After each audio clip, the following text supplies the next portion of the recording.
Skip to content. Quick, let's play Jeopardy! The answer is 30 for 30, and the question, what is the number of minutes we all should have skipped in the first half of ESPN's one-hour NBA Draft Lottery show Tuesday? ESPN may have stumbled upon a way to discourage NBA fans from wanting their teams to tank their way to the top draft pick. Anything that makes it less likely to have to sit through the pep and palaver ESPN gave viewers Tuesday may be worth the sacrifice, even if it means missing out on the next Markelle Fultz. There simply has to be a better way to treat the audience. What's worse, we all probably should have known going in that this is how it would go down, so left viewers feeling stupid for allowing themselves to be duped to the list of resentments those who watched might harbor afterward. Nice work.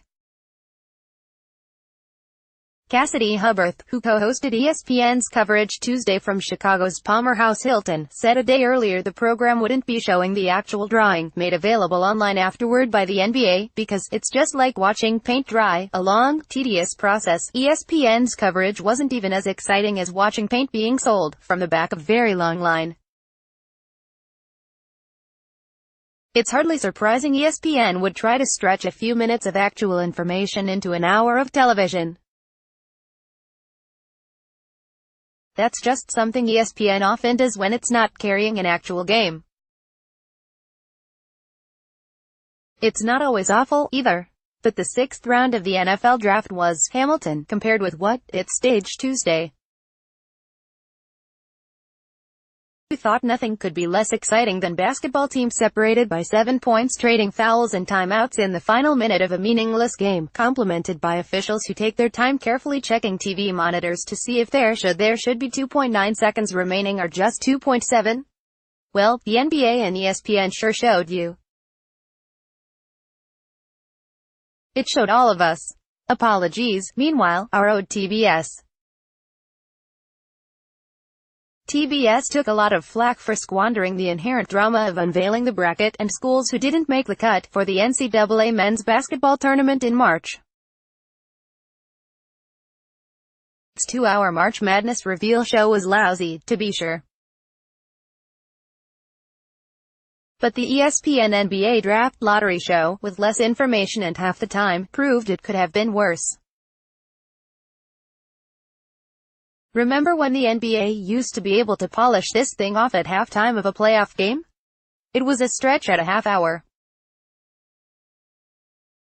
Tuesday's full hour meant a close to 45-minute wait for the draft order to be revealed, then 2 commercial breaks wedged between the announcement of the 14 teams' positions for next month's selections. Even when it had something that threatened to be entertaining, ESPN defiantly veered away.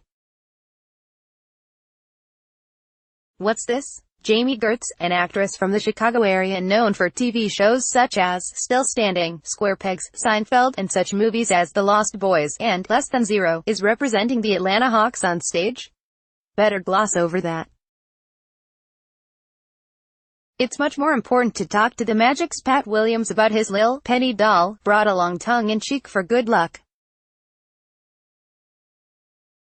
Who would want to talk to a TV and movie star or at least explain she's married to investment banker Tony Ressler, the Hawks' principal owner, when you can chat up someone clutching a souvenir from a 1990s shoe company ad campaign? And what was the deal with all clips of past lottery wins?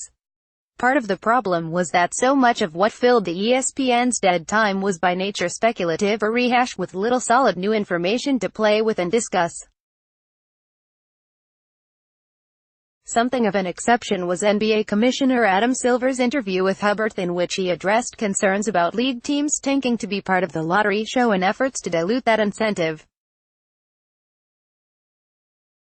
I feel bad for some of the general managers in the league because some of the fans are coming up to them and saying they're mad about winning, and we can't have that as a sports league, Silver said. Silver said changes coming to the lottery system, which already has rules and conditions that read like side effects from a drug commercial, will help around the margins, but we have to have teams competing all the time. Never rule out the possibility that a team seemingly tanking is actually trying but doing a poor job just the same. ESPN, too, surely thought it wasn't going to do such a bad job with what it had. And it's not as though lousy coverage of the draft lottery stood to give it a better shot at the rights to some potentially great property only now becoming available.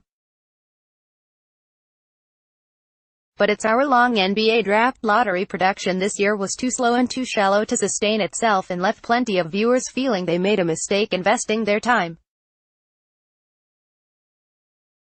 If that can be avoided next spring, everyone will be better off. Get more news, commentary and analysis as we bring you the best and worst of Chicago sports. Subscribe now and get 4 weeks of full access for only $99.